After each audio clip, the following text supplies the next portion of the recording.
Wow, welcome back. We have another great one. We really do. Guys, we really have a good one. Today, our dear, dear, dear friend, Miss Dana Dang, is on the podcast. We love her so much. It hurts. We've been waiting for this It physically day. hurts. We have been. Dana, my love for Dana and her dog Benny is just... Benadryl, full name. Yep, full name. Thank you so much. Is fully just... They're a piece of my heart. Knows no bounds. No bounds. And not only is she like probably one of the best people that we've ever encountered in our lives, but she is also just such a badass. Mm-hmm. She is a social and influencer marketing strategist and brand advisor, which is a very neat way of saying she's a boss. The reason why any of us know how to do anything is because of Dana. Literally anything. She's the founder and CEO of Digital Media Architects, LLC, a company that provides full-service social and influencer marketing strategy and management to some of your favorite brands. And the coolest thing about her is if you follow her, you like know who she works with. If you know, you know. She name drops one big one on the podcast, so listen to it. But she kind of just name a couple. No, because she doesn't want us to. No, just the ones that are on the site. Oh, sure. There's a sneaky place that are on the site. Let me just name a couple of these for you. See if you've heard of them. HBO? Playboy? Who? What? Starface? Any of those? No.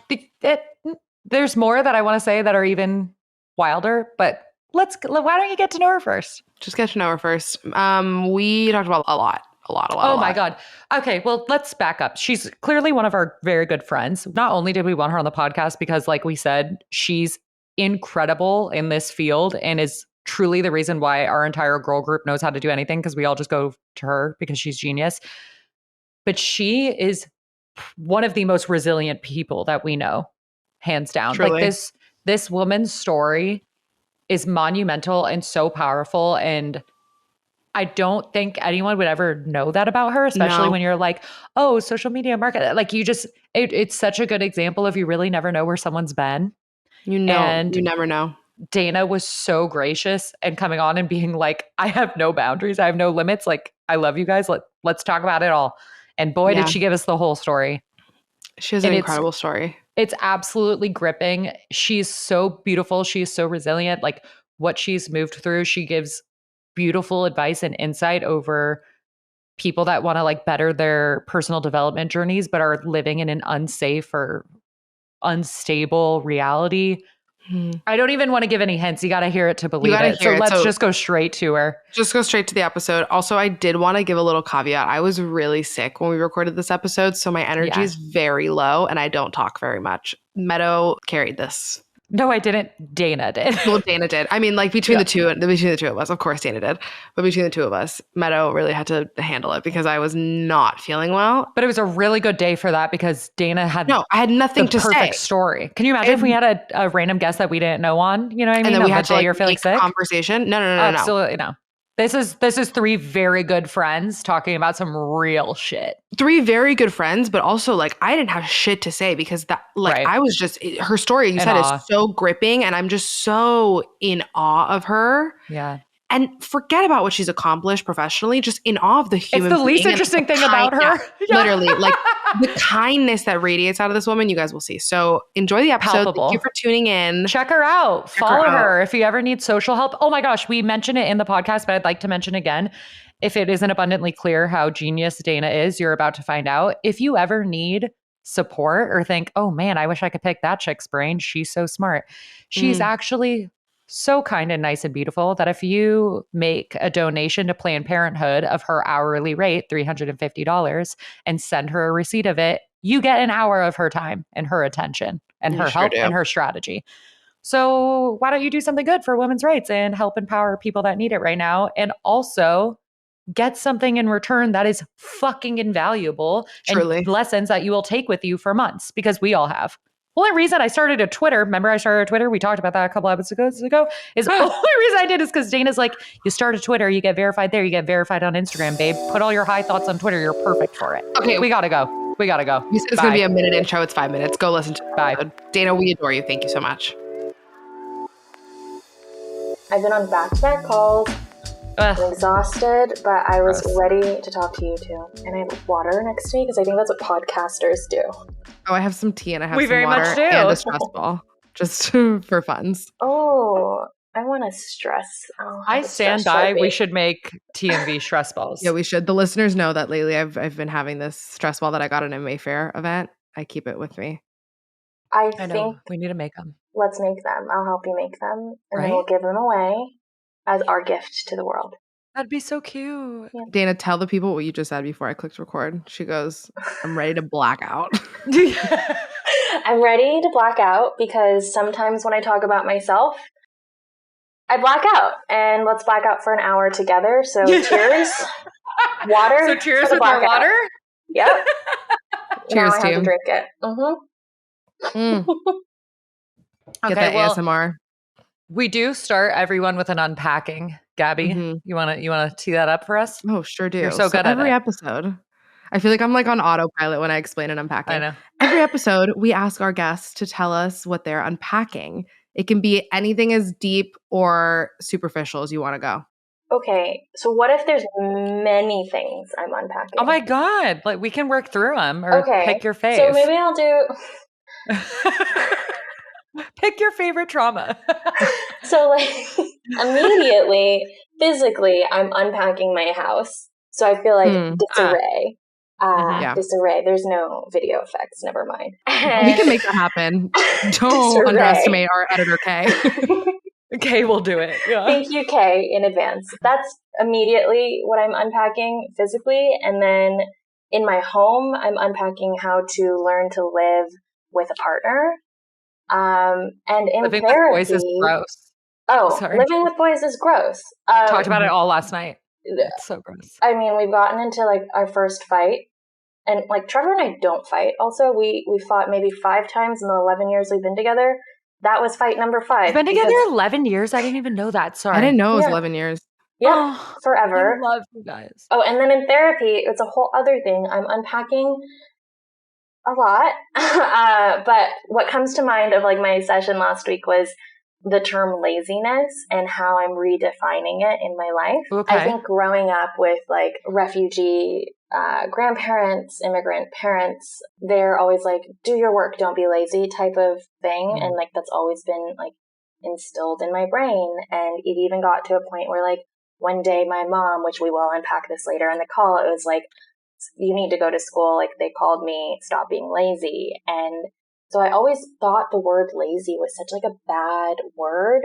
And it actually wasn't until recently that I recognized that it doesn't have to be something that's a bad word. And it's actually like, oh, you're being lazy? Like, hell yeah. Like you should be lazy. And now whenever I'm lazy, I try to embrace it, but it felt like I was going so against something that was like instilled with me, like at my core of who I am. And so now I'm unpacking like and relearning. I don't know. That's such a good that makes one. So much sense. You're also preaching to the choir with that. Like we talk about that so much of switching that in our brains and like understanding that in order to be productive, we also need to rest, and rest can be productive when it's in that way.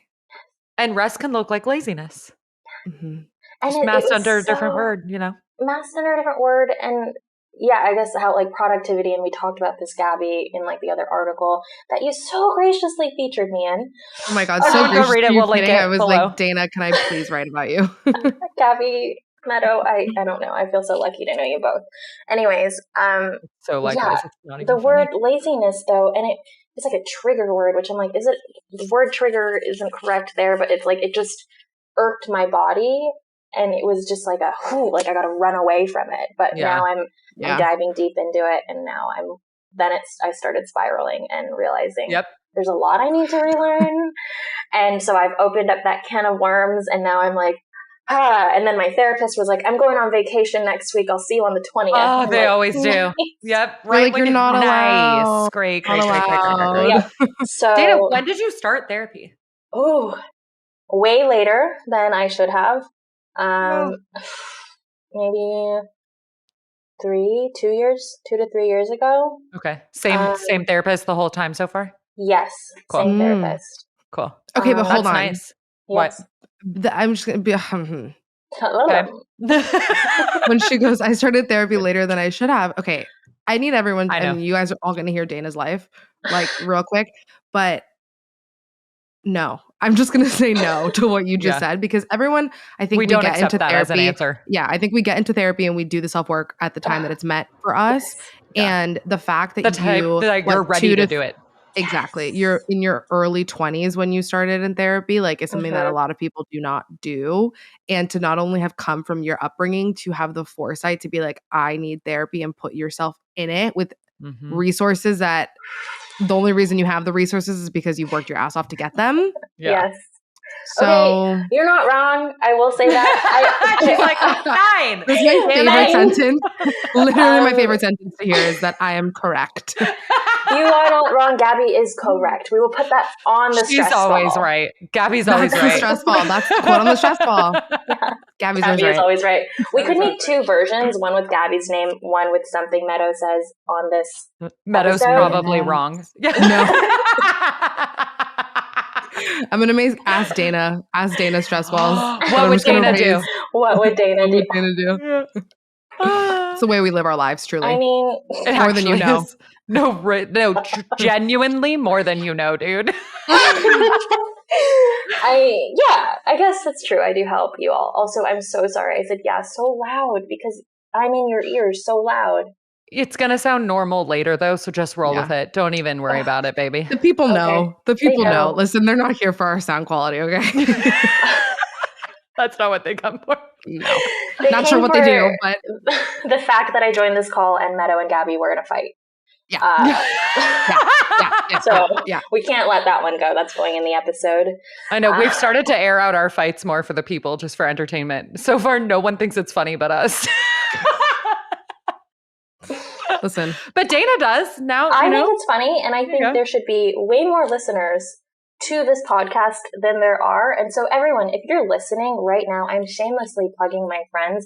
Share this link to 5 of your closest friends that you care about and want to show love to. And you know what? If you share this link and prove that you share this link to your friends, we will send you a free stress ball once we make them. Once they're made. This is my Sharpie stress ball because I copied Gabby. I need to hold something now. But oh my God, we'll send you one. So share this episode to 5 friends, and if you actually do it, DM me, and I'll tell Gabby and Meadow, and we'll send you them. I was like, your strategy is showing, Dana. I know. I can't help it. It's you're just teeing us up for so many questions we're going to ask you later. It's not even funny. Like, your genius is already showing. Oh, love it. Okay, let's keep going. I don't know where I am. Let's start with your truncated life story. Let's trauma bond like you and I did on our phone call that you blacked out and don't remember, which I will take forever as the day we fell in love. So it's no big deal. I love you forever. Who am I? What happened? My life. Oof. I was born in Orange County in 1995. Ooh, am I allowed to say my age? I don't know. I don't really tell people my age, but now they know.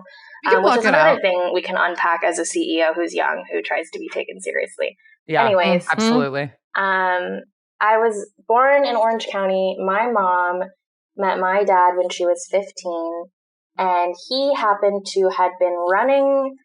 He was from Orange County. My mom was from Minnesota. He was running from a gang because he was in a gang and they wanted to kill him. So he was hiding in Minnesota, and that's where he met my mom when she was 15. That's when she was like, this man, love of my life. Yep. I'm going to follow you to California. Classic. Gets knocked up when she's 16, has me when she's 17, and there you have it, folks. I was born. My mom was 17 years old. And my mom and my biological dad, who I haven't seen in years, they didn't get along, and he physically harmed her. And so she left him when I was 2 and brought me back to good old Minnesota, where my grandparents live. And my mom was 19, and I always try to give her some grace because she's so young when this is all happening. And which is so empathetic and self-actualized of you, but keep going. Yes. And it's interesting, as I tell this story, every time I start to unpack new things. So like, you're really experiencing like, in real time. Yeah. I'm telling this story to you again, Meadow, but then Gabby, I don't know if I've unpacked this fully with you. And it's like, now, I don't know, I'm just looking at it with a new perspective, which is fun. But yeah, my mom and I, we were in Minnesota near my grandparents, and cut to a kindergarten. I lived with my grandparents, and my mom lived in the Twin Cities. My grandparents lived like 3 hours away in like a small farm town. And she basically was just trying to figure out life for me. She had a boyfriend at the time. His name was Izzy. I just remember being a kid always asking, like, where's my dad? Where's my dad? Where's my dad? Because I knew him until I was 2. I don't know. I just lived at my grandparents. My mom would visit me on the weekends. And then eventually she moved me in with her and Izzy in the 1st grade. And I hated Izzy. I hated him so much. And this turns into a pattern in my life with my mom's boyfriends. We lived together actually in a lovely like apartment. I would go to school and it was fine. And I liked my life. Other than the fact that I hated Izzy. And then cut to the 4th grade when I finally like started to like Izzy. And then I was like, you know what? I'm going to call him Dad. Called him Dad in the 4th grade. And then I shit you not, a week later they broke up. Oh, Dana. And so that was a bummer. And I love Izzy so much to this day. Do you have a relationship to this day? Yes, we do. That's amazing. And he has kids now. And he's even like, slight tangent in the story, he's even said like today as an adult, like when we talk, he unpacks and realizes like the fact that him and my mom like took me to scary movies that were rated R in the 1st grade or to the bars with them when I was in 1st grade and 2nd grade, he realizes that was so wrong now that he has had kids and he had to say that to me. And I tell him on the opposite end, those are actually the happiest childhood memories I've had because it all went downhill from there. So buckle up, everyone.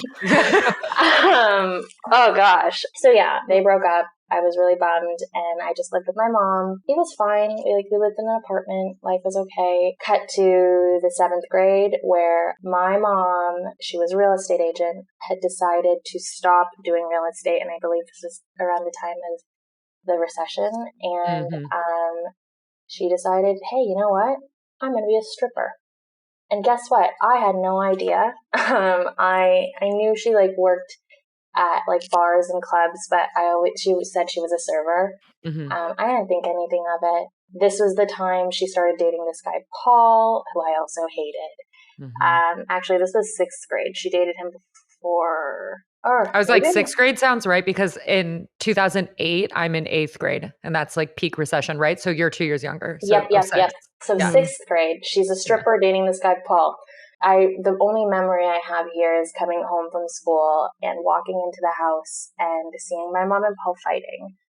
And he had thrown an iron through a TV, took a bat to her car, and I like had a little Nokia phone and I started to type in 911 and he grabbed my phone and threw it at the wall. And I've never been so scared in my life. And, like I'm shaking right now. And so he was like, no, you're not calling the cops. And eventually they broke up. But when they broke up in the 7th grade was when my mom was like, you know what, like I gotta go start a life for you in Orange County, Dana, because I need to get away from Paul. And I said, okay. So I lived with my aunts for 7th grade. At this time, are you sharing any of this with friends or are you too young to kind of... Too young. I didn't just know curious. what was happening. For sure. And I also, as a kid, I was in this discovery mode of like, wow, this is what it's like to live in a city. This is what it's like to have friends. And all of my friends had like normal lives with parents. And like I would have sleepovers to escape like the disarray at home or the uneasiness. And so I was so enveloped in that I wasn't focused on how bad home was because I was reaching for other things. Right. Because that's survival. Yeah. And I didn't realize I did that as a kid. No, because when you're in it, you can't, and you're, like you said, a kid. So how are you supposed to realize? So exactly. It's like, how do you even have the verbiage to know that you're in survival mode? Exactly. It's just I want to go have a sleepover. Exactly. That's what you say when you're 12. Right. But yeah, cut to 7th grade. My mom was like, you know what? I need to get away from Paul. I'm moving to start a life for you closer to your biological dad because I had not seen him. And I'll set up a life. You live with your aunts for a year. I was like, all right, cool. And then 8th grade was the time I'm supposed to move. And 8th grade comes around. Oh, actually, we can't leave Paul hanging. Paul followed my mom to the East Coast or the West Coast. He followed her and he drove down from Minnesota to California. And when you drive through Tornado Alley, which is Iowa, Kansas, like all those states in the middle. And he was robbing banks along the way while he was going to meet my mom in California and find her and do God knows what. Yeah. And he eventually got arrested, I think in Kansas, and now he's known as the Tornado Alley bank robber. If you Google that, you'll see Paul. Shut up, Dana. Wild. Yeah. So that's what happened with Paul. Who knows? I think he's been released since then because my mom got a call from the jail like a few years ago. FYI, he's free. He might find you. Fuck. But he hasn't tried, so who knows. But anyways. I didn't know jails do those courtesy calls. Yeah, I think it's because he was you kind of have to. In like a threat you're to her. abusive. Yeah, yeah. Yeah, I don't know. I just have no faith in the system. Yeah, fair, absolutely. I agree. And that's also episode 7 when I come back. The next time I come back, we can unpack jail. And this is hell yeah. Yeah. But, cut to 8th grade. Got to California. My mom had not set up a life for me. She had actually partied in Vegas for a full year. And I remember the summer between 7th and 8th grade, I moved out to California early summer, and we actually lived in a Vegas hotel room from June, July to August before we moved to California. And this is like the memories here. I'm like going to the grocery store and like picking out items that you can only microwave because you don't have a stove in a hotel. So we lived in Vegas for the summer, and then we needed to find a place to live so I could go to school in Orange County in the fall. And so every weekend, my mom would leave to Vegas in 8th grade, and I had no family in Orange County, even though my biological dad lived there. He didn't really care to see me. He had a whole new family, whole new life. 9th grade came, my mom would go for a week at a time to Vegas. And people ask me, Dana, how'd you get to school? I biked in the 8th grade. And then by 9th grade and 10th grade, I actually drove. Without my license because my mom had a car there. So I just drove it. She said, you know how to do it. And I do remember in 9th or 10th grade, it's hard. I cried to my mom and I said, Mom, why don't you stay home more? I miss you. We moved here. I'm alone. Thank God for my first and last name because I made friends so fast because of it. They're like, oh, your name's Dana Dang. Like, I want to be your friend. And I somehow made a bunch of friends. So I was fine. But I also cried to my mom because I wanted my mom. And she said, watch what happens when I stop working. She stopped working. And at this time, I still thought she was a cocktail waitress. She stopped working and we got evicted from the house we lived in. And then we moved into an extended stay, motel near the John Wayne Airport. This was during the school year. And I'm not sure if our listeners are quite familiar with the city of Newport Beach. I'm like, I know exactly where that is. Yeah. But it's very wealthy town. Everyone who grew up there had a lot of money. And very white. Very white, very naturally. Wealthy. Yes. And I lived in a motel and no one knew. It got to a point where I lived in this motel room. My aunts were visiting from Minnesota. They had tears in their eyes. I didn't understand because I was also a teenager. I was having friends. I had a boyfriend. I was trying to have as normal of a life as I could. So I was always ignoring the bad. And then it got to a point where my mom's boyfriend at the time was like, okay, you know what? Like, we should rent you a room. Because by 9th and 10th grade, my mom would go for a week at a time, then 2 weeks at a time. And by 11th and 12th grade, she would go to Vegas a month at a time, and then senior year, she lived there. So they rented me a room, and it was a room with 2 other adults, Josh and Kat. Kat was a dental assistant. Josh was a construction worker, and I had the 3rd bedroom and I was 16 years old. Basically, my mom left me. I was really mad at her. I visited her in Vegas once. Saw she had a closet full of clothes, a really nice car. Like, she was driving like a Range Rover. And I was like, what is happening? And I lived in the motel and I was like, this is ass backwards. Fuck you, Mom. So then I started being very sassy to my mom and they rented me the room and it ended fine with Kat, but Kat sat me aside at 16 years old and said, "Hey, Dana, I want you to know you're an awesome kid. However, I didn't sign up to raise a teenager. I signed up to rent out my room," which, very valid point. So, very Scott, valid, but it's not the thing you say to the kid. It's the thing you say to the parent. We say it to the parent. Yeah. To the And parent. my mom was like, "Fuck Kat," and just like projected on her. Scott, my mom's boyfriend at the time, got an apartment and rented it for me, and I lived there, and he paid the rent. But then it got to the point where he asked my mom to stop working, and so my mom was too afraid to ask him for money to provide for me, the under 18-year-old teenager. So I kind of got the short end of the stick, and I would start babysitting and do other things to make money. I remember asking for $40 for my graduation cap and gown, and it was a fight. I was like, "Mom, I need $40. She's like, "I can't ask him. I'm not working." And I'm like, I'm trying to graduate. And when I was 17 or 18, again, I'm sorry on the details. Are you kidding? Your memory for this amount of turbulence in a childhood is unprecedented. Oh, so. okay, that's good. Oh, yes. No, truly, like usually with, trauma and as a kid, like you black out, you don't remember it. Yeah. So your memory is impeccable. Keep going. Validation from Meadow. Live for it. I truly live for it.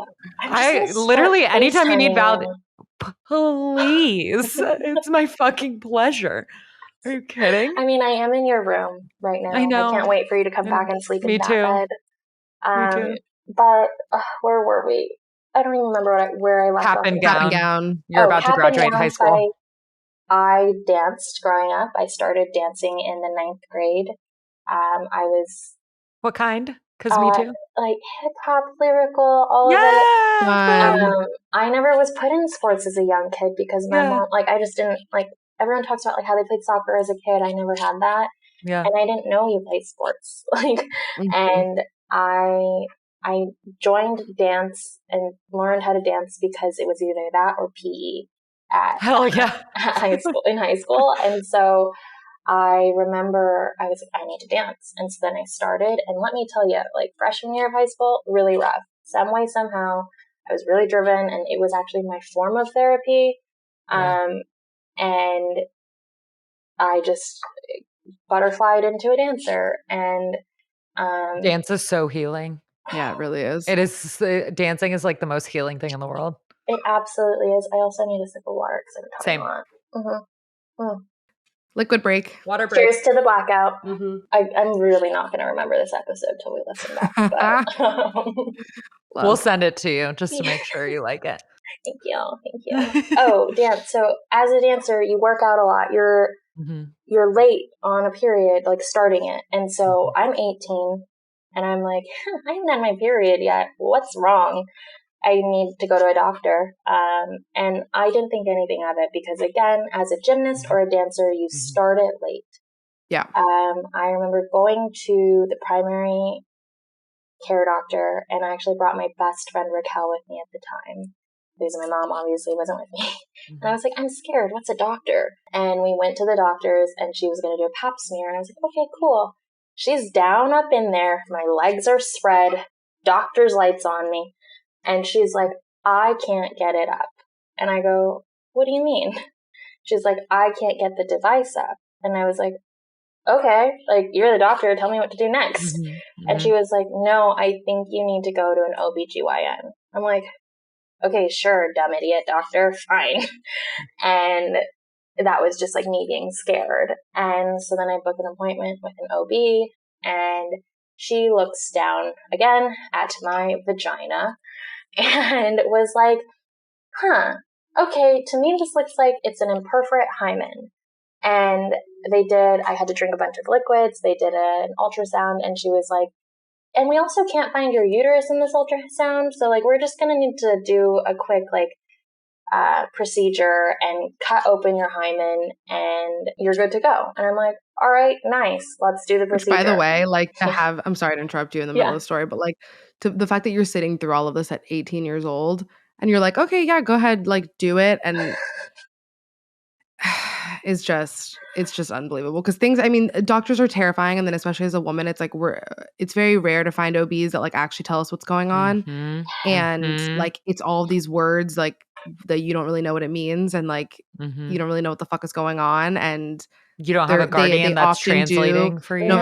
Or like they often do these like, frankly, like invasive procedures without you fully knowing what's happening. No. Exactly. And then guess what? That's exactly what happened is they went into this procedure and I remember waking up and my mom was here because she was like, I gotta be there for a surgery. And I remember waking up and I was like, am I fixed? Like, I'm good, right? And that's when the doctor looked at me. And this is why I felt so much trust in her because she had been in the field for like 30 years. Like she was an OG in Newport Beach, like in the avocado buildings, like this fancy doctor's place. And she looked at me when I woke up and was like, I don't know how to tell you this, but you don't have a uterus. And you also don't have a cervix because your uterus never formed. And she goes, so I couldn't cut open an imperforate hymen because you don't have one. And I was like, okay, like what? I sat with, okay, that's shitty news, but what's the go forward? And that's always been my mentality. Then, all right, tell me what to do. And when I said that, it was, I've never seen this before. And as long as I've been in this industry or in OB stuff, she's never seen it. And I was like, oh, fuck. She's somebody who's been in this field for so long and she's never seen this. I'm scared. And it got into the longest 2 weeks of my life where they were like, okay, we need to do blood tests to make sure you're a female and like all this stuff. I'm like, my body's getting hot thinking about it. Yeah. And I remember just freaking out. I was like, I'm not a girl. Like what, like what's happening?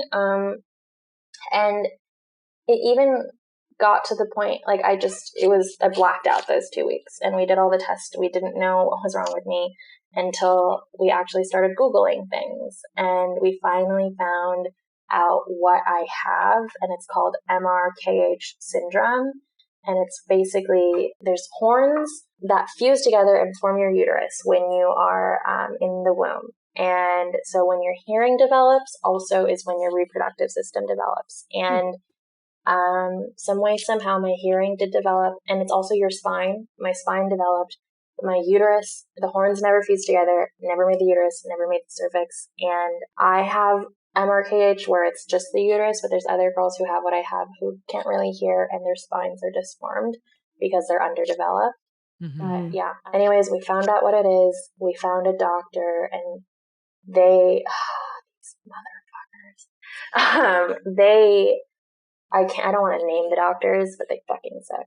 I've had some shit doctors too. I'm like, fucking air them out, baby. Because they made money off of this, unfortunately. And they were the first at the top of the Google search when you search MRKH syndrome. And it's like, how do you fix it? Because it's, to me, I'm like, how do I fix this? And because that's always been your resiliency like pattern. It's like, okay, so now what? Yeah. So now like, what? What's the next step? Make the appointment. And so we made the appointment to see them and we didn't do anything further because it was tunnel vision to the solve versus looking around and looking for more answers. And so when we met with them, they were like, oh, okay. So actually the first thing I said is, oh, I can just get a uterus transplant. We're good. And they're like, excuse me, ma'am, that doesn't exist. And I was like, okay, nice. Next step. How do I have sex? There was no hole for that. And no such thing as TMI. The hole I had was like this, which you're listening. It's like 2 inches in. And so I actually in high school never really tried to have sex. So it never was like a crazy, like an awkward moment. Thank goodness. But it has happened to other girls who have what I have. But we made this appointment with this doctor. How do I fix this? I want to feel whole. I want to feel normal. Mm-hmm. Those are like key words that like I just didn't feel when I was young. Mm-hmm. And we went to see the doctors and they were like, easy. There's a procedure. We will make you whole for sex. And I was like, all right, nice. That was the answer. We did it. We had the surgery. And for all of you listening, basically the peritoneum is the sac that holds your organs. And they pulled it down to the part where the hole for sex would be. They clipped it at the top.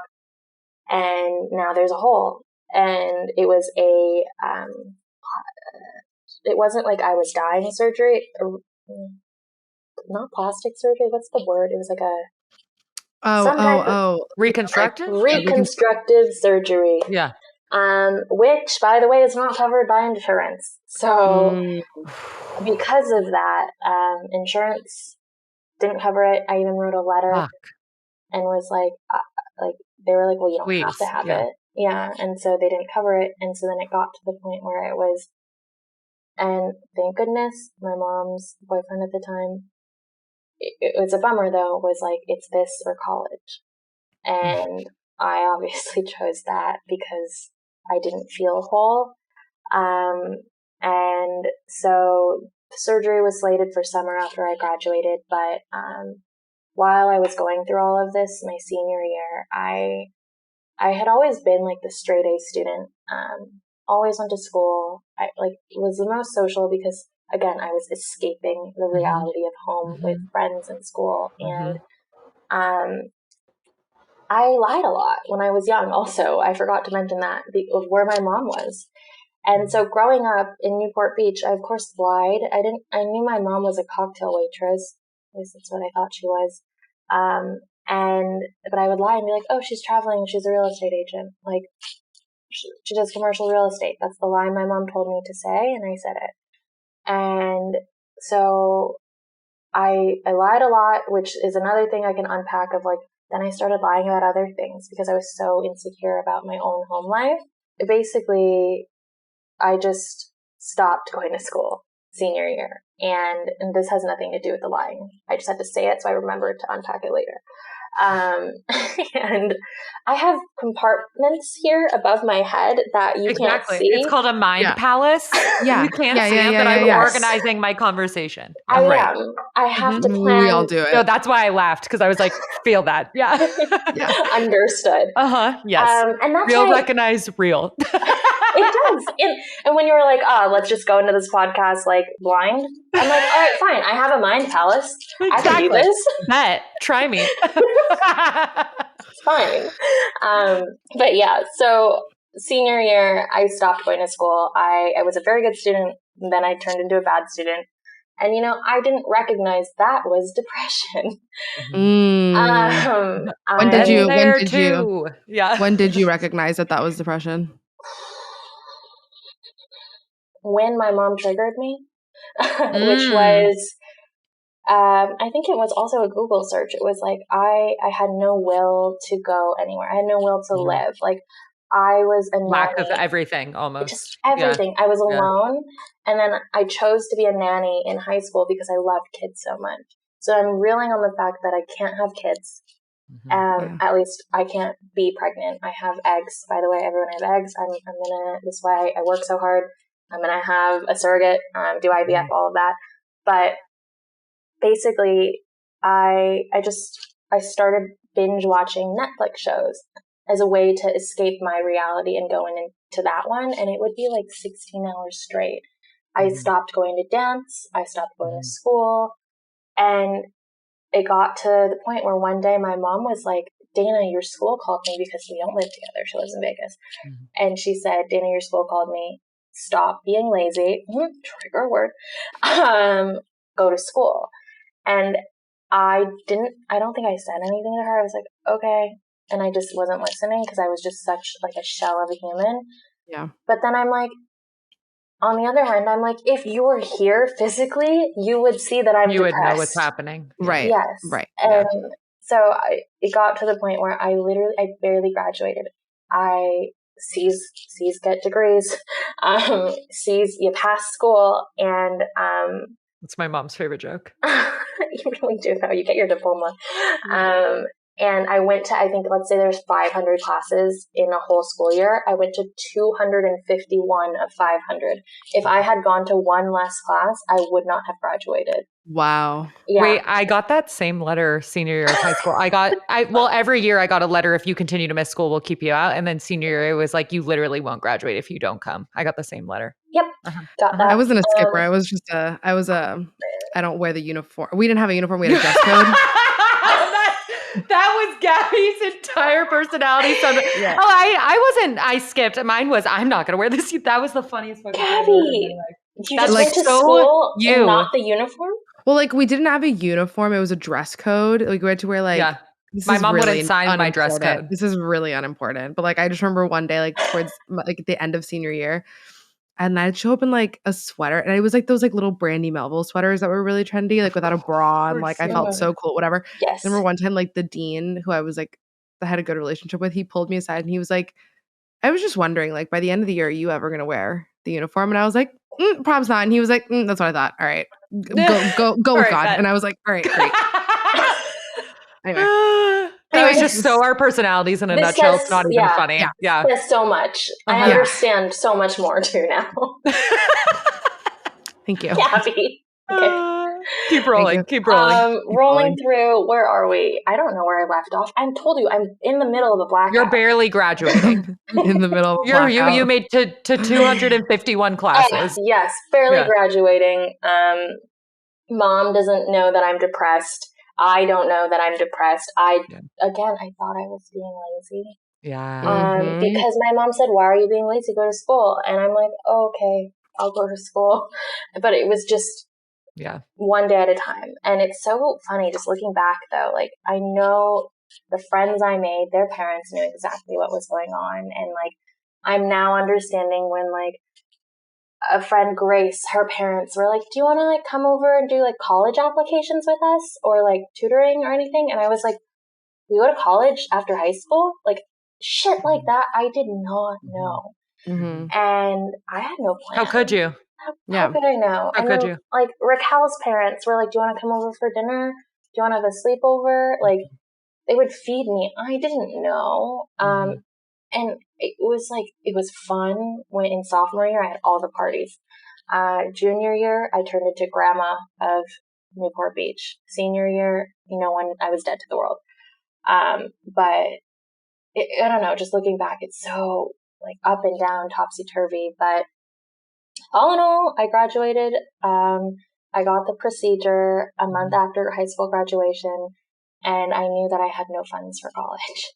So, because my mom also said, Dana, I'm going to put you through college. So I never thought about that until, she has a boyfriend and she's too afraid to ask him for money. So now no one's putting me through college. And so it was either like take loans out or go to a community college, which to me was so like unfair to the world because all I wanted was like just like the normal kid experience, like go to college, like live in a dorm. So silly, but like all I wanted to do is live in a dorm. It's not silly. It's not silly at all. Not when you've been deprived of every other normal fucking childhood aspect ever. Yes. Like it was your chance. Yeah. I wanted it so badly. I could cry right now. And you know what? I might cry. Who knows? We'll hold space for you. Thank you.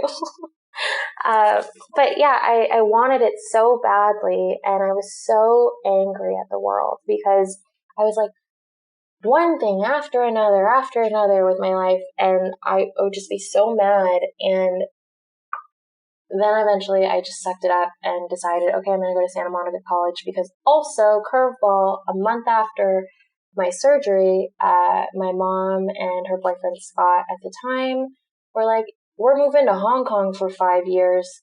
Good luck. And I was like, huh?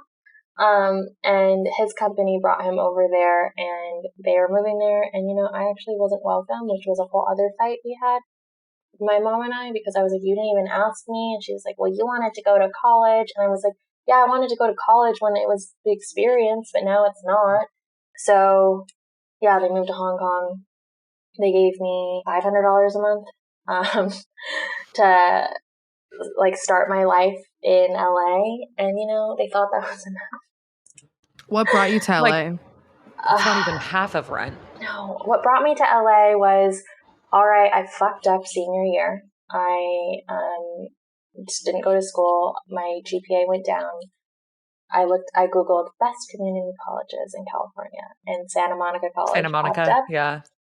Went and decided to go there, and some way, somehow, because my grades were good enough, I was on FAFSA, where they paid for everything. FAFSA. I was on that, yeah. Yeah, and they paid for the first 2 years of school, and that was the time where I was like, I'm going to transfer to USC or UCLA because that's where everyone goes, and that, like, I'm going to get part of the dream. Like, so I was like, okay, I'm not going to get the dream ideology life I wanted, but I can get there. And so I was like, I'll transfer out of Santa Monica College and go to the other schools. That's your brain doing, okay, what's the next step? Okay, what's the next step? Like, that's your pattern, yeah. Oh my gosh, my patterns that's maybe a healthy one. Other ones it's resilient as fuck, yeah. Fuck. Yeah, so then I moved to LA, and my aunt, actually from Minnesota, Susie, love her, she moved from Minnesota to LA to be closer to me because she goes, you know what happened with your mom was fucked up, but also it's even more fucked up for her now to leave you after all of this you just went through with learning about MRKH syndrome and all of that. She quit her job and moved to LA, and she was my roommate, my first roommate. Wow. And she charged me $500 for rent. And so it was perfect because the $500 that I was getting from my mom and Scott went to rent. School was paid for by the city. Hi, Erin. Dana says, hi, Erin.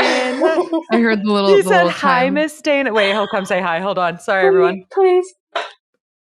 Hi. Hello. She's in our room. Oh, I know. Miss Dana. Do you hear him? I kind of do. I think he said he missed me. I'm going to selective hearing. Okay. Yeah. Yes. He said, I miss you, Miss Dana. Come back. Come hang out with us, please. We're going to come so soon. It's not even funny. Yes, please. Yeah. Okay. Blacked out. Where was I?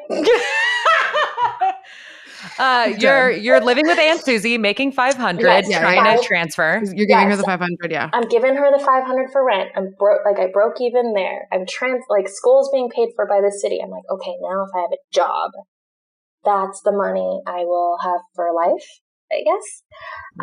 So again, it's kind of paycheck to paycheck, but I decided to be a nanny. Some way, somehow became like the go-to Silver Lake Echo Park nanny, and I nannied for lots of celebrities somehow, and built my own little nanny business. I didn't know that about you. I didn't know that part of your story. How cool. Oh my gosh. Yes. I basically, little business Dana, who knew? I know. I was like, this is the roots of the entrepreneurial genius. All of it. I was nannying for one family, and I'm not going to lie, I got sick of the kid. I saw the kid every day. I'm like, fair. Oh, Everett. Sorry if you're listening, Everett. Everett. That's the most Silver Lake name I've ever heard. And my name is Meadowlark, okay? Sounds annoying. Everett. Oh, buddy. I saw him every day, and I was just same shit, different day. And I was like, I love kids, but I don't have like but I hate Everett. Yeah. I'm like, every day I got to go see Everett. So then I figured a way out where the preschool Everett went to, had a bunch of families at it. And I was like, all these families, they do something called freelance. And I don't know what that is. I have no idea. But they all didn't need a full-time nanny. They all needed a part-time like nanny babysitter here and there. So I did my networking, and I built myself a full-time work schedule, nannying for different families every day. She built a roster. I built a roster. She built a roster. I did. Wow. Yeah. I did do that. And so then that way, like, I was going to school while I was doing this. And so during the day, it was with the kids. At night, I would go to school. And if I had finals, I would say, hey, I'm taking the next 2 weeks off because I have finals. Mm-hmm. Guess what? No family cared. They were like, all right, nice. Because they didn't depend on me like a full-time nanny. Mm-hmm. Loved it. Didn't make enough money doing that Monday through Friday. So on the weekends, I picked up a job as an assistant for a celebrity hairstylist who will not be named. But fuck her. Yeah. We don't like her. She told me I was a sociopath and also to get hit by a car. And she's probably listening to this episode because I hope she does. Yeah. I hope she does. Yeah. I see her looking at my stories to this day, and we broke up years and years and years ago. So you're probably listening because at least, actually, I hope you're not listening, and I hope you don't think about me because no. Because honestly, that would just be sad. Yeah, but who could forget about Dana Dang? Exactly. That's true. But yeah, so that's kind of like my path to LA. I guess I could catch it up to where I am today or not. I don't know. What do you want? No, I want us to, but then, okay. I mean, obviously, let's take a moment. Let's take a beat. There's so much to unpack. Everyone's going to know in the beginning what you do because we're going to give the whole intro. But I need you to know that when Meadow and I were thinking about what we wanted to talk to you about, because obviously we were like, Dana's going to come on the podcast. We fucking adore Dana. She's going to talk and we're just going to bounce off of everything she says. But we both were like, the word that came to mind immediately, and Meadow was like, I can't believe you said that because that's what I've been thinking too, is the word resilient. And like, you truly are probably the most resilient human being that I fucking know and that I've ever been blessed to meet.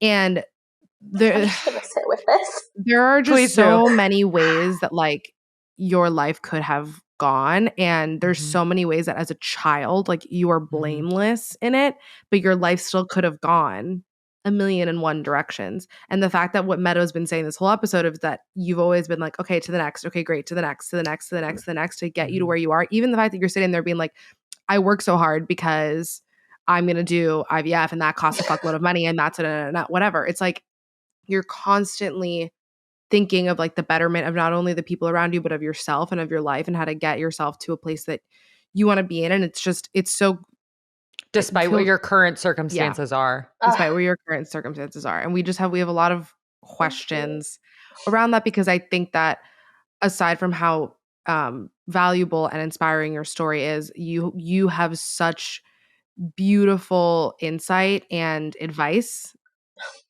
that you can give to the listeners and the world. Because I know Meadow and I, like, every time we leave a room with you, we're like, we feel so replenished and like new people with like motivation. Yay! I'm really happy I can leave that effect on you both. And like, but I guess once you just said that right now, when you were like, on to the next, the resilience, it did like a little light bulb popped up, and I was like, is that because I run? Like, is it healthy for that to be like my will, if that makes sense? Like, because a lot of these moments, like, and unfortunately, the truth was, it's like I had no will to live. And so is it like, and maybe like, I don't know, like, is it me forming that path forward, or like, okay, that's what we're going to do then? Is that what's keeping me alive? Like, and like, this is things I work in through therapy of like, if there is no path, what is left of me? And I'm just realizing that right now. I'm like, oh, fuck. I mean, Meadow, it's choosing the or, like how you always say, Meadow. Exactly. Take it away. This has been like my speech for a while. I can't believe you and I haven't talked about this of all people.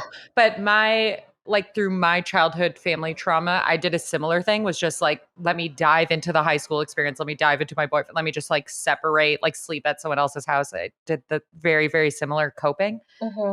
And then in that same moving forward sense, the way that I like verbalized it to myself was, okay, well, I can deal with this hard thing and like feel nothing and feel that depression or anxiety or whatever way that showed up.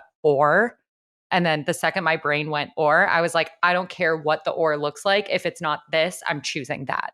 And I'm just going to go that way because at least there's a different option. Yeah. So I don't know what it looks like. I don't know where it's going to be. I don't have to know what it's going to look like. But if it's not that, I'm going to choose it. And that's how I verbalize that. It's, to me, I just called it like naive optimism.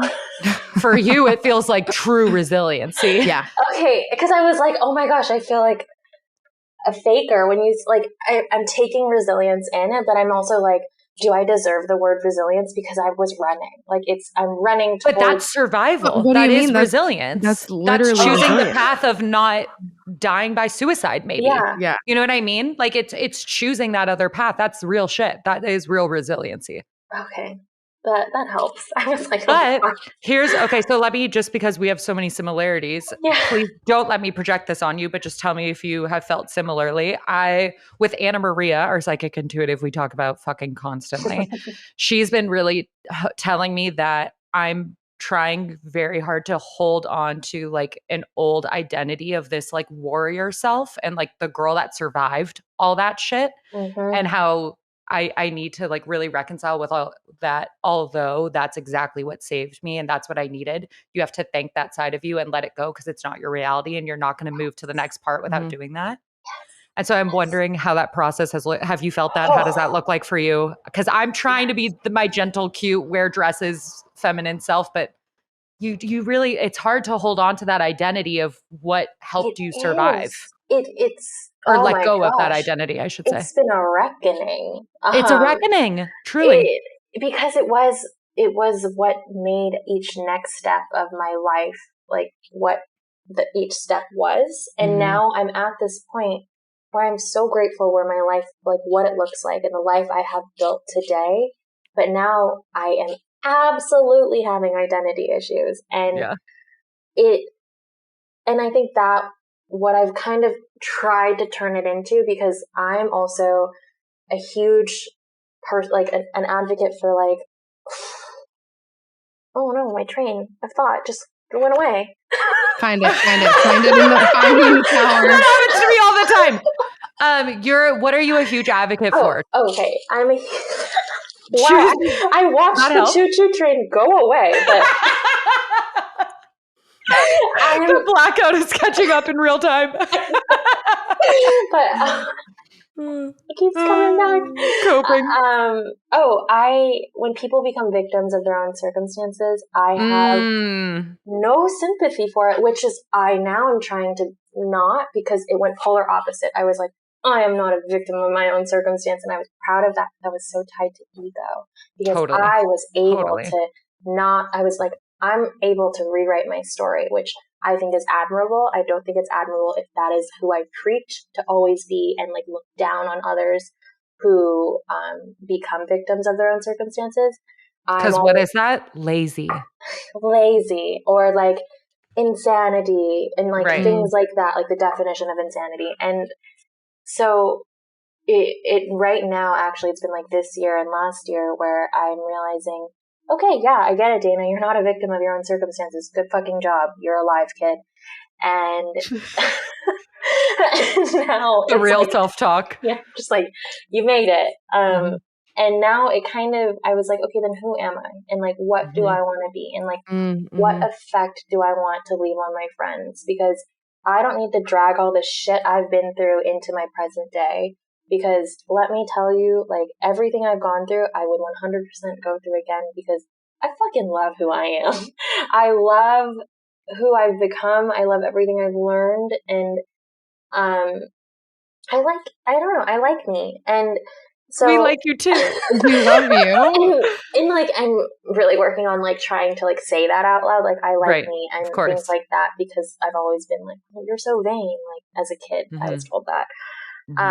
So working on that. So I said it on a podcast. Good job. I did it. Yeah. So proud of you. So I like me, but then I'm like, okay, what's next? Like, how, there it is. Where's the next step? Where's the next step? And like, how do I not tie in my past with what I do today? And like, that is a big part of like how I run my company, but also like how I show up as a friend to like you two of my dearest friends. Like, what can I do? Like, at my core, how can I help enrich your life?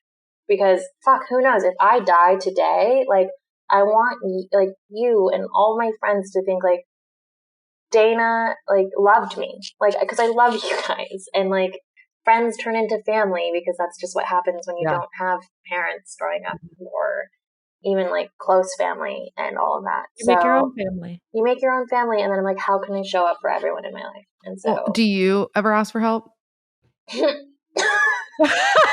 She laughed.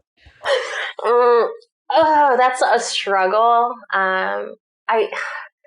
It's so silly, because I feel so confident when I help you all and like other friends, but when it comes to me, I'm like, and this is. But don't rob us of the opportunity to feel confident if we can support you. Like, what if we want to think about it? If we're being selfish, like, what if we want to help you too? Yeah. No, but I guess, and it's something I work in therapy, is the whole self-love thing of like, I don't know why I still feel like I'm not worthy, and it's bad. I'm like, I'm not worthy of your help. I don't know why, because you had adults that didn't help teach you that and reinstill that in you when you're a child. You depend on an adult for survival. Like, yeah, okay, you're right. Of course you did is right. Meadow is right. Put on the stress ball. Put on a stress ball. But it's also like, you didn't even have the opportunity to think about self. I just fucking preach about Maslow's hierarchy of needs all the time on here. And if you barely had any safety and security, how were you supposed to figure out how to love yourself? That's true.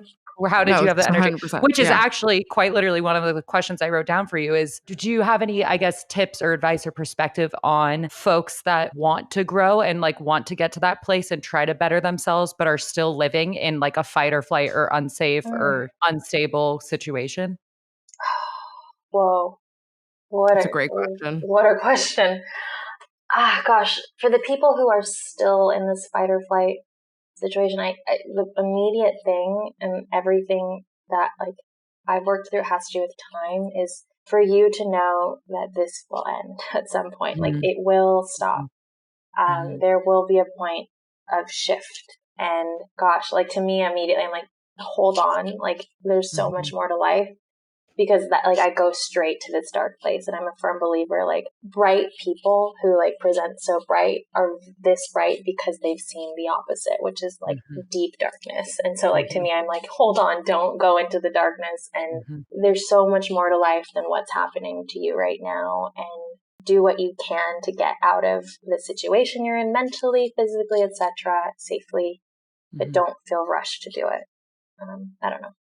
No, I love that so much because I have a family member that's like going through a deep bout of depression right now, and they have cyclically throughout their life. And one of the first things that I always come back to is that same message of, in the same way you haven't always felt this, like you can look at an old photo and see yourself smile and remember a happy memory. Like in the same way, this hasn't always existed. It will not always exist, even though it feels so all consuming right now that you can't see past that. Yep. All you like, it's the night, the I don't know, just a nice thing to do for your mind is like think about a time that it hasn't and know that life is patterns and like cycles and nature and like everything ends and restarts and like it does. And even this will end.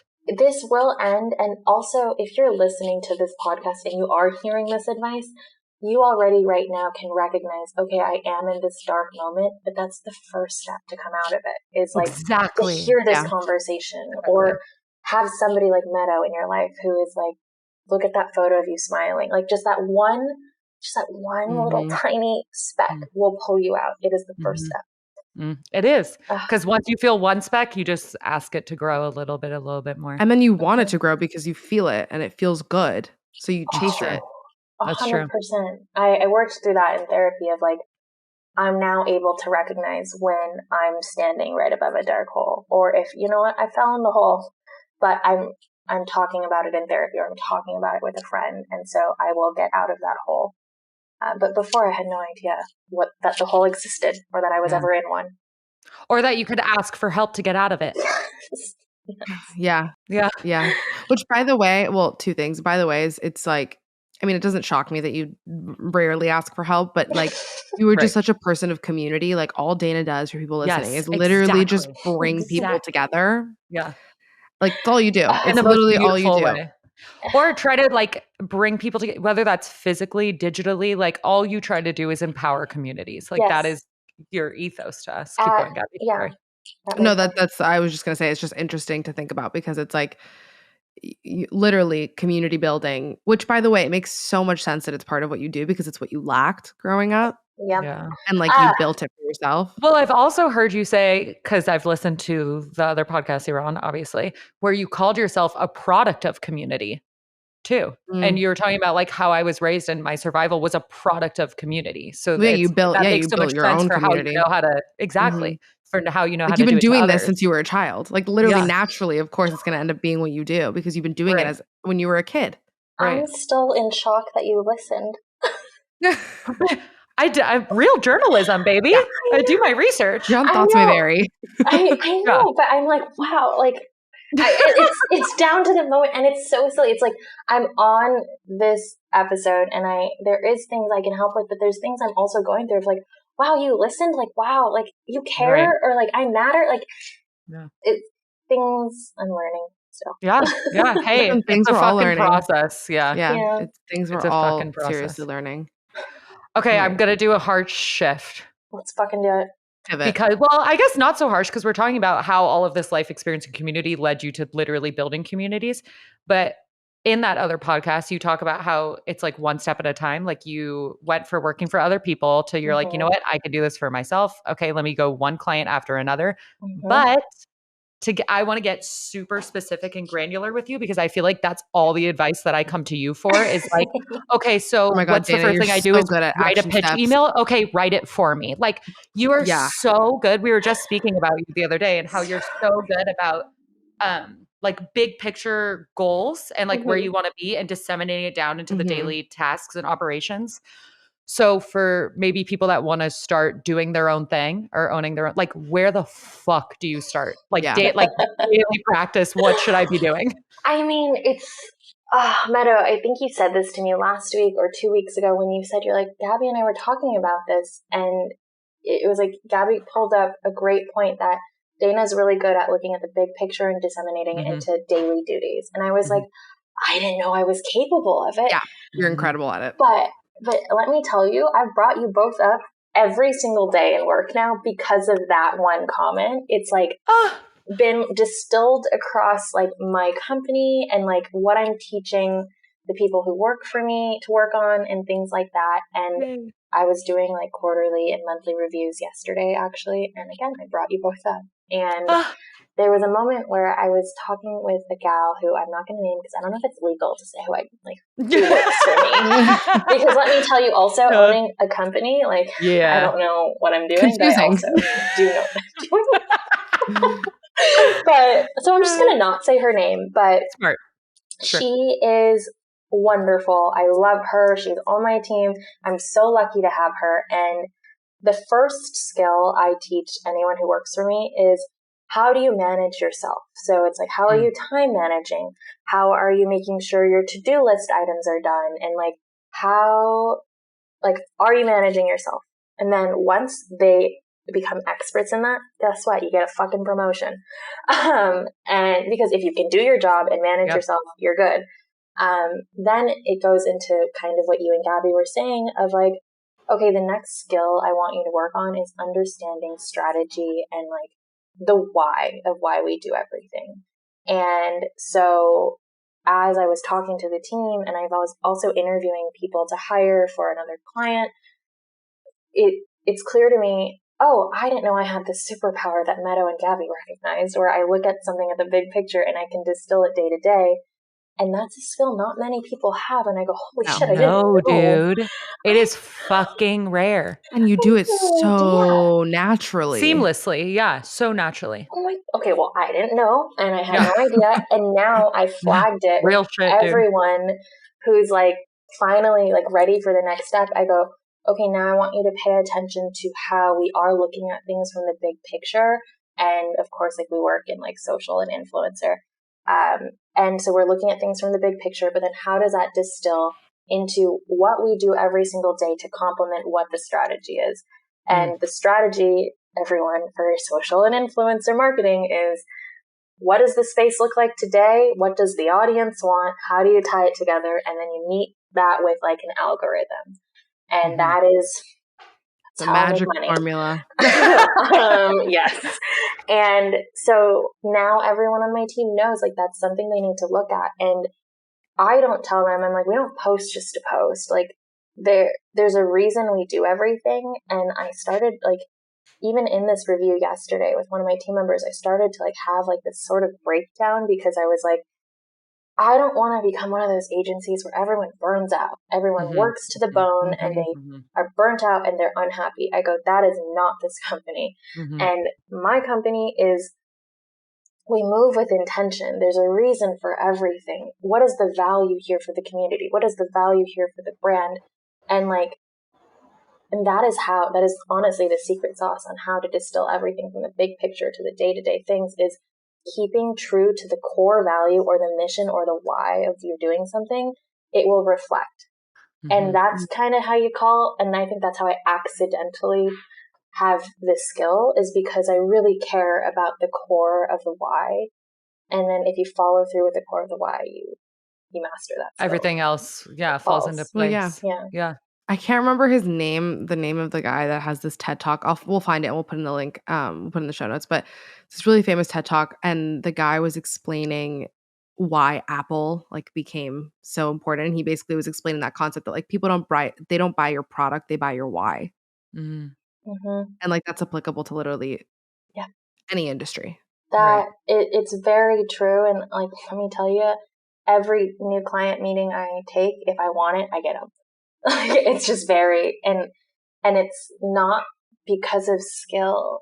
I realize it's because of like me and the reason my team works on things. And like, I go straight into a pitch meeting, and this is for all of you who do want to start businesses or like pitch clients. It's like, tell them the why, like be human about it. And for me, absolutely, like I tell them, I go, okay, social media, it fucking sucks. Like it is a phone and it is what we have to do to reach other people.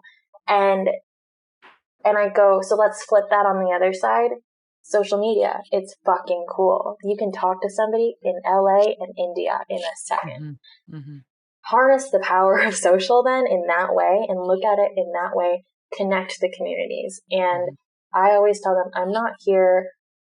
I went to school for finance, everyone, ended up in marketing. I kind of fused like my data brain with like creative from dancing, and now I'm in social. Yeah, wow. But I call it my superpower because I'm creative and I can deal with numbers. And so now I go, I don't use my superpower on bad. I will never, ever work with a brand that's going to sell tea to make you skinny. Like, fuck no. And I will also never work with hundreds of clients at the same time. I'm very picky about the brands I work with, and I want to work with brands who, and I'm lucky I've gotten to this place where they have wonderful missions, but they actually take action on their mission. And so if they're taking action on their mission, guess what? I fucking want to help you grow your platform and use my superpower on you.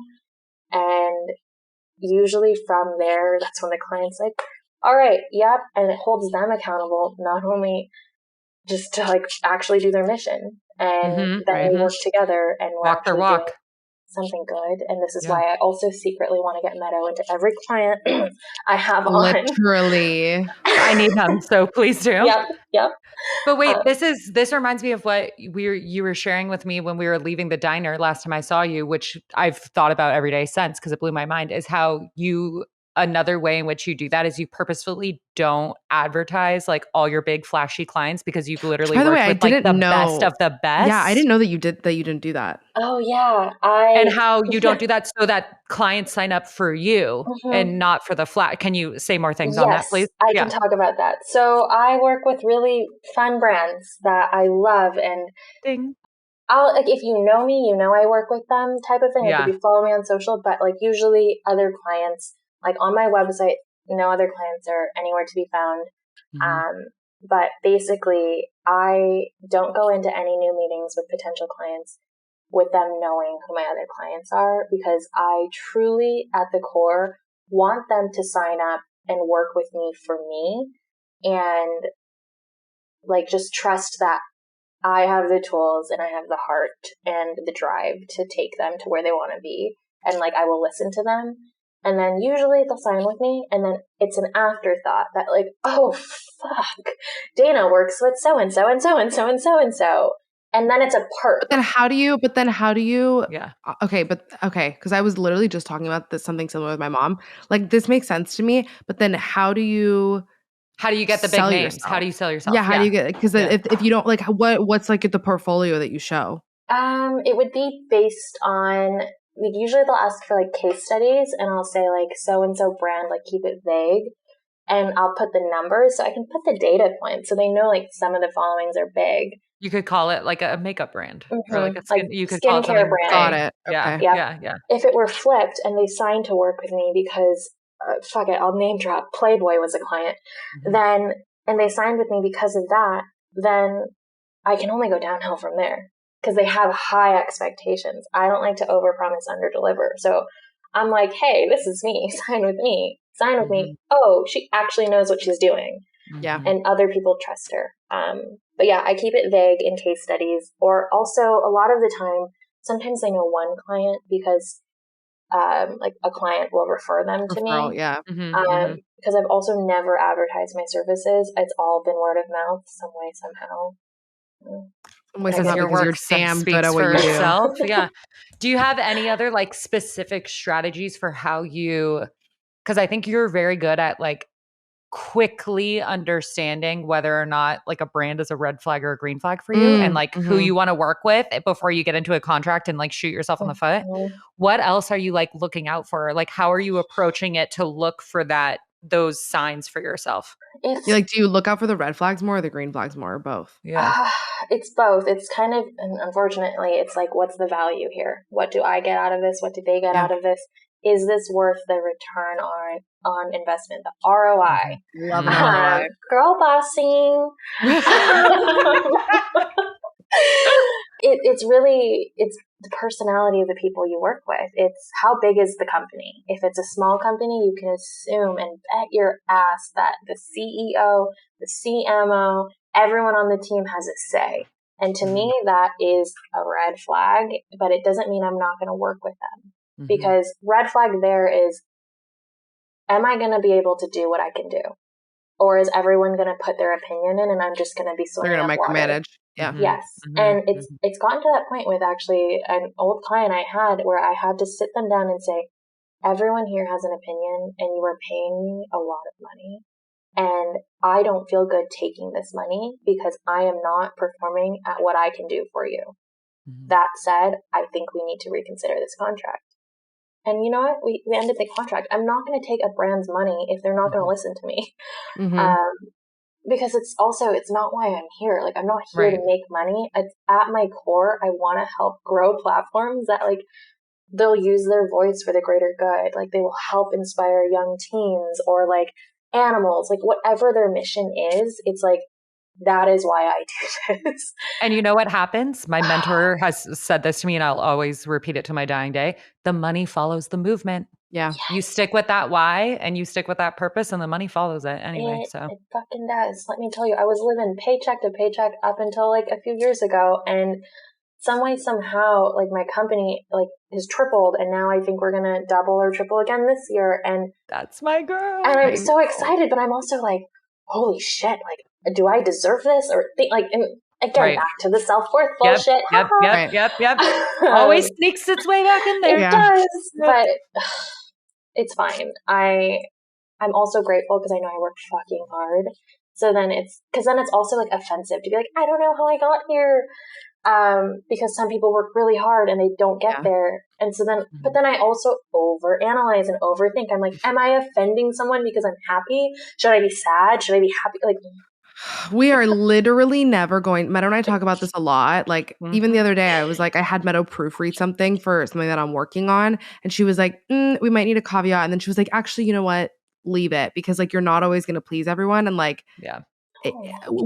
I'm sorry. We're not meant to be for everyone. No. Like that's just for everyone. And people, I don't think I've ever said this on the podcast. People are so fucking sensitive these days. Yeah. I'm just like, I'm sorry. Grow up. Grow up. Yeah. Or also, this has nothing to do with you. Why are you making this about you? Don't be offended. Yeah. It's not about you. It's not your plate. It's literally not about you. That's it. No. Not everything is a battle. Not everything is a battle. Not everything is with bad intention. Like if Dana wants to be fucking happy and sit here on this podcast and say, I don't know how I got to where I am, even though she works her fucking ass off, she can. Yes. And that's yours to unpack. Exactly. God. You're not wrong, either of you.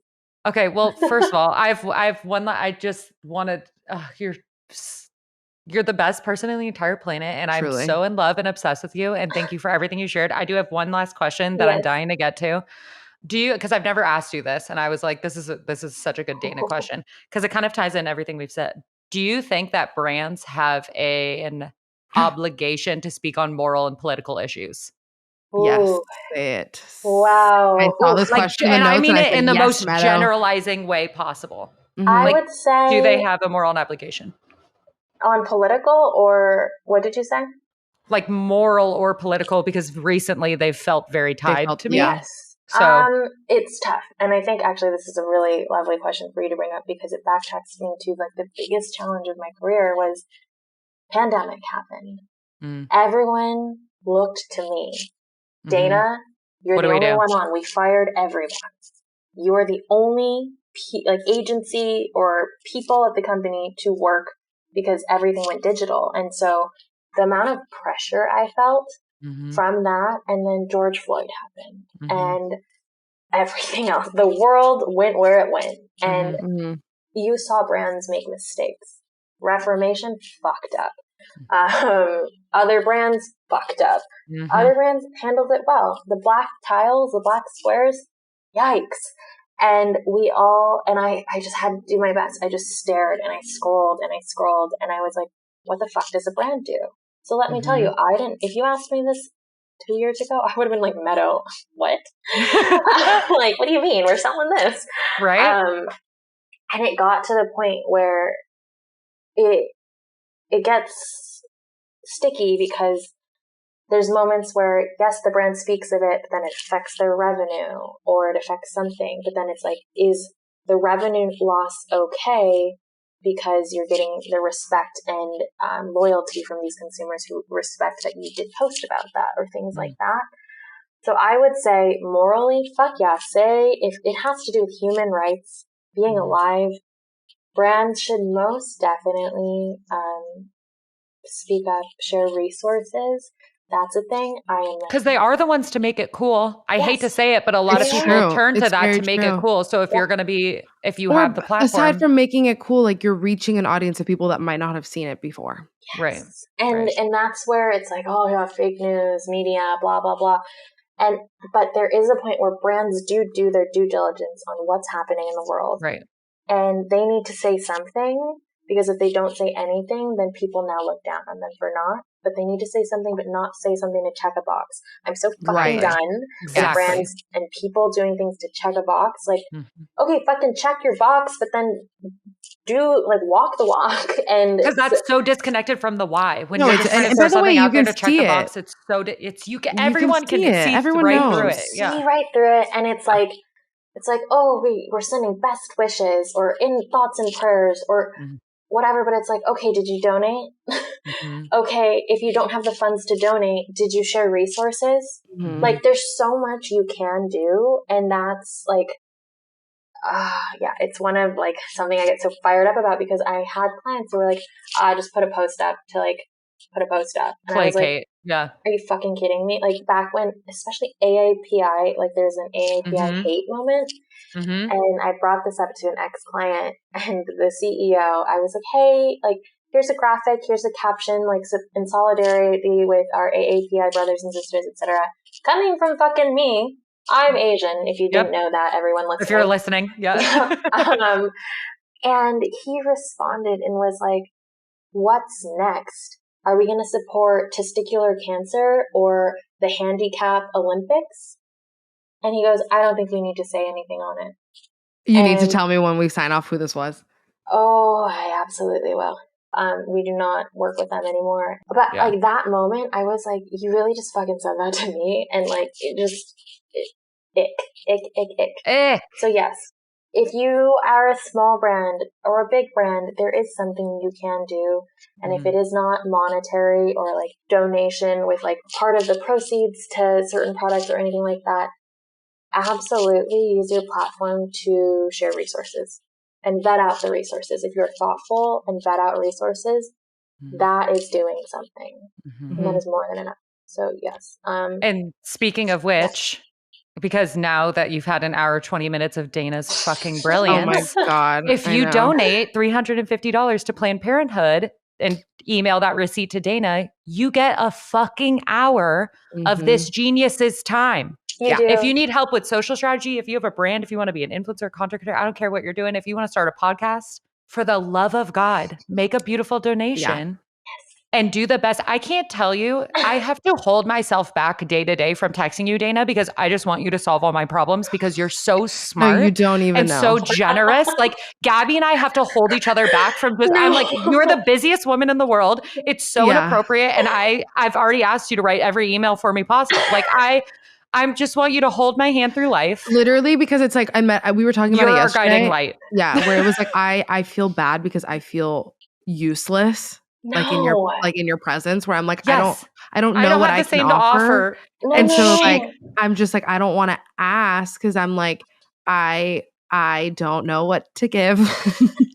I will watch Benny. I will watch Benny. Yeah. You can give me you give me love, like the amount, and it's so tied to my trauma, but it's like the friendship we have and like the amount of love I have for you, I will always give. And like, I don't want you both to ever feel like you have to give me anything back because you give me more than enough. We know. That's why we can't take advantage of you. You're the most generous human being in the entire planet. Listen to you. We know. Like, I've been smiling this whole podcast. It's like smiling or verge of tears, but I'm happy to talk. I know. I actually cried earlier. Yeah. And like, I don't know. I love you both so much, and I love everyone. We love you so much. I just send me your email drafts. I'll rewrite them. I'm like, Meadow needs help with email drafts. I need help for. with like literally next steps in my life. Yes, yeah, I'm exactly. here for that. All and of that them. is like the friend I want to show up and like, let me help you. But also know that let us help you too. You do. Yeah. You absolutely do. And more than you even know in my heart. I feel like even though we could talk to you forever, this is a great, cute place to end.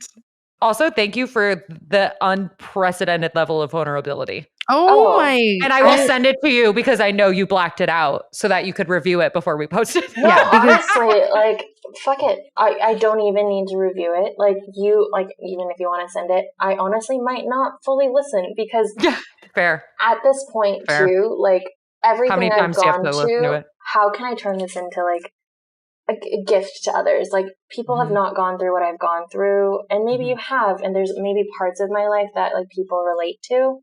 If I can help in any way, then just don't bleep anything out. Just fuck it. Oh, Dana, we fucking adore you. We love you so much. So Thank does Mahal. You so much. So does Mahal. Oh. Hello. Benny was not allowed in the room during this because he would have barked every time I said Mahal the word hello. was very good. Like, what was going on today? Well, Erin came home halfway through, so then I think, if I she just was don't going to think act a ruckus. Mahal's my number one frenemy, so when it's just me, Meadow, and Mahal, she screams. Dana and Maddie are Mahal's number one fans. Yeah, we've made out. The thing is, I love Mahal. I just don't. I think I'm that on. Go ahead, with, explain like, it. Yeah, I'm like, I love her so much, but because like if I didn't work with Meadow, my love for Mahal would be through the roof. No one gets a worse version of Mahal than Gabby. It's so true. It's not even funny. It's so fucking true. It's uncanny. She'll bark the entire whole time we're on the phone. She's screaming. And then the second we hang up, she's done for the rest of the day. I think she hates me. It's so fucked up. Wait. She knows that Gabby takes my attention away from her and she just lashes out. Yeah. Oh, and I believe it because I've seen Mahal want attention from you. She just barks. Oh, Dana, From her core. From her core. When we went to breakfast last time Meadow was here, I literally was staring at Mahal like staring at me. No. This dog for 2 hours was sitting at the fucking diner, staring directly at Meadow, didn't break eye contact. The whole time, just staring at her. It's weird. I look at her sometimes. I'm like, leave me alone, bro. I'm like, that's it's weird. She loves you. Yeah. Yeah. I gotta get another dog. That's the only thing to do. I gotta get her a friend. Yeah, that's or what you Erin just says. move in here. That's what Erin's always like. We gotta get another one. Cute. Do you know her and Benny fought? Yeah. Oh they yeah. They literally got in like a tuffle. Benny told her to fuck off.